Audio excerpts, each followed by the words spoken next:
Hello, नमस्कार, आदाब, सत श्री अकाल।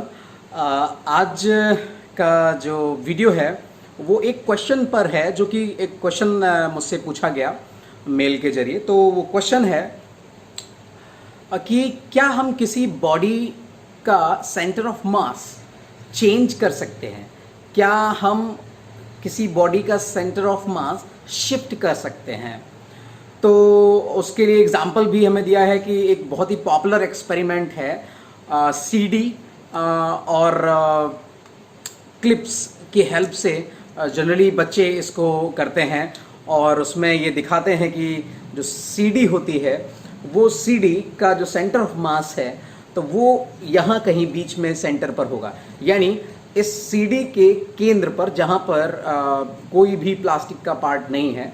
यानी हमने इससे पहले के वीडियोस में भी बताया था कि सेंटर ऑफ मास ज़रूरी नहीं है कि वो बॉडी पर हो, वो बॉडी के बाहर भी हो सकता है, बॉडी के अंदर भी हो सकता है, या बॉडी के इनर पार्ट पर हो सकता है जहाँ पर मास है या नहीं है। ओके, तो यहाँ पे जो एक मिसकंसेप्शंस जो कैरी करके बच्चे चलते हैं, अगर आप टीचर हैं तो इसे अपने बच्चों को क्लियर कर दीजिएगा, और अगर आप बच्चे हैं तो आप अपना मिसकंसेप्शन दूर कर लीजिएगा कि ये जो सीडी है, इस सीडी का अपना एक सेंटर ऑफ मास है जो हमें पता है कि जो कि कहीं केंद्र में होगा, इसके बीच में होगा, इन द एयर। ओके, तो अगर वो केंद्र में है तो क्या हम उस सेंटर ऑफ मास को खिसका के कहीं यहाँ पर या कहीं यहाँ पर, कहीं यहाँ पर, अलग अलग बिंदु, यानी हम क्या इसके सरकमफ्रेंस पर, पेरीफेरी पर ला सकते हैं इस सीडी का सेंटर ऑफ मास? जरा गौर करिएगा, क्या इस सीडी के सेंटर ऑफ मास को केंद्र से इसके पेरीफेरी पर ला सकते हैं? तो ऐसा एक्सपेरिमेंट परफॉर्म किया जाता है जनरली। पहले हम उस विधि को परफॉर्म कर लेते हैं जिस विधि से आप गुजरते हैं। तो हमने इसमें दो इस तरीके से क्लिप लगा दी हैं, लेकिन अभी मैं अपनी फिंगर को अगर बैलेंस कर रहा हूं तो अगर आप देख पा रहे होंगे तो वो सेंटर से कुछ आगे की तरफ खिसक गए हैं। कुछ आगे की तरफ मतलब मैंने यहाँ पे इसको होल्ड करके रखा हुआ है। इस जगह पर मेरे पास मार्कर है, मैं मार्कर से इस पर मार्क कर देता हूँ। मैंने कहीं पर यहाँ पर होल्ड किया हुआ है, ये रेड डॉट आपको दिख रहा होगा, मैंने यहाँ पर होल्ड किया है, तो वो अभी इस जगह पर बैलेंस कर रही है। इसका मतलब है कि अब जो भी ये आपको डिज़ाइन दिख रहा है वो सेंटर पर सेंटर ऑफ मास पहले हुआ करता था, लेकिन तब जब ये क्लिप नहीं होती थी।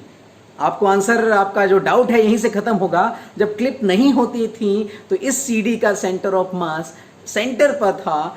अभी अगर मैं बिना क्लिप की सहायता से यहाँ पे रखना चाहूँ तो ये टपल कर जाता है, क्योंकि सेंटर ऑफ मास इस जो बेस है उससे अवे है, यानी उस तरफ टपल होता है इसीलिए।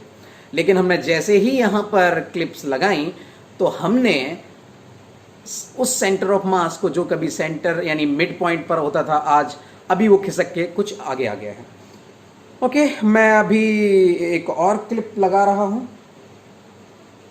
दो क्लिप लगा दी मैंने, और दो क्लिप लगाते ही मैंने क्या देखा कि अब ये काफ़ी, अगर आप इसको देख पा रहे होंगे सही से, तो वो जो रेड डॉट आपको ये दिखाई दे रहा था, रेड डॉट से अब काफ़ी ये आगे खिसक के यहाँ पर आ गया है। मैंने जहाँ पर इसको पकड़ के रखा हुआ है, मैं वहीं पर इस पर एक मार्क लगाऊंगा, इस जगह पर। राइट, पहले ये कहीं इस पॉइंट पर था और अभी ये यहाँ पर बैलेंस कर रहा है। तो मैं एक बार फिर से इस फिंगर पर रख लेता हूँ। यस, यानी अब वो यहाँ पर बैलेंस कर रहा है। ओके, अगर मैं ऐसे ही एक और क्लिप का इस्तेमाल करूँ तो अब मैं ये देख पा रहा हूँ कि अब ये सीडी बड़ी खूबसूरती से इस पेरीफेरी पर, यानी उसके सरकमफेरेंस पर आकर आप इसे बैलेंस कर पाओगे। और ये बच्चे बड़े मज़े से इसको करते हैं, और जो साइंस एग्जीबिशंस होती हैं वहाँ पर खूब दिखाते हैं, वाहवाही लूटते हैं। और होना भी चाहिए, बच्चों के लिए बहुत इंटरेस्टिंग ये एक एक्टिविटी है। लेकिन इस एक्टिविटी में अब जो आपको समझने की ज़रूरत है, जो अपना डाउट ख़त्म करने की ज़रूरत है, कि पहले सेंटर ऑफ मास जब हम इन क्लिप्स का इस्तेमाल नहीं कर रहे थे तब सेंटर ऑफ मास केंद्र पर था। लेकिन जैसे जैसे मैंने क्लिप्स का जोड़ा दाएं बाएं बढ़ाया, वो सेंटर ऑफ मास शिफ्ट हुआ। हमने एक दो क्लिप और बढ़ाई तो और शिफ्ट हो गया, और क्लिप बढ़ाई तो और शिफ्ट हो गया। इसका मतलब ये नहीं है कि मैं इस सीडी का सेंटर ऑफ मास केंद्र से खिसका के इसके सरकमफेरेंस पर ले आया हूं। इसका मतलब ये है कि मैं जैसे जैसे क्लिप्स का इस्तेमाल कर रहा हूं, मैं एक नए सिस्टम का निर्माण कर रहा हूं, मैं एक नए निकाय का निर्माण कर रहा हूं। यानी अब ये वो सिस्टम नहीं है, अब ये वो सीडी नहीं है, अब ये एक नई डिजाइन है, एक नई वस्तु है। आप कह सकते हैं कि ये नई वस्तु है, ये एक नया सिस्टम है, और इस सिस्टम का जो सेंटर ऑफ मास इस समय वो यहां पर है, सरकमफेरेंस पर है, यहां पर है। लेकिन अगर मैं एक जोड़ा क्लिप का दाएं बाएं से हटा देता हूं तो ये सेंटर ऑफ मास अब एक नया सिस्टम, अब दूसरा सिस्टम बन गया है, और उसका सेंटर ऑफ मास आपका यहां पहुंच गया है। अगर मैं एक और क्लिप हटा देता हूं तो एक अब नया सिस्टम बन गया है और उसका सेंटर ऑफ मास यहां पर पहुंच गया है। और अगर मैं फिर से सारी क्लिप हटा देता हूं तो अपनी वही सीडी जो पहले हुआ करती थी, जो जिसने प्रश्न खड़ा किया था, उसका centre of mass in the air है। यानी हम किसी भी ऑब्जेक्ट का सेंटर ऑफ मास उसकी जगह से खिसका नहीं सकते हैं। उसका जो स्ट्रक्चर है, जो उसने पहले से ले रखा है, उसका अपना एक निश्चित द्रव्यमान केंद्र होगा, सेंटर ऑफ मास होगा।